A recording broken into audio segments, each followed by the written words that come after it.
Awni yang ma kebab brochette do.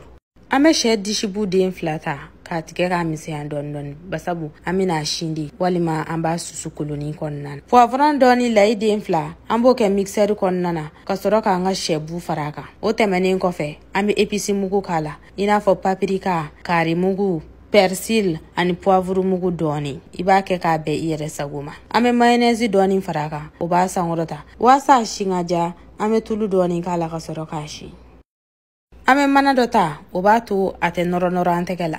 An bɛ kuyari kɛ ka sogobu in ta k'a kɛ an ka mana kɔnɔna na. An bɛ sogo kala kilan fila ye basabu an bɛna yira pɔli de kɔnɔna na waasa a ka se ka bila pɔli kɔnɔ ka ɲɛ. Komi aw yɛrɛ ɲɛ b'a la jala cogoya min na an b'a bɛɛ kɛ tan cogo in na. A tɛ nɔrɔ an tɛgɛ la a kɛ ko bi ɲɛ fana. An bɛ tulu dɔɔni k'an ka pɔli kɔnɔna na ka sɔrɔ k'a ni jɔsi ka sɔrɔ k'an ka kebabu ta k'a k'a kɔnɔna na k'a yira ni dabɔ sa. Miniti 20 ka se miniti 25 ma a kan ka se.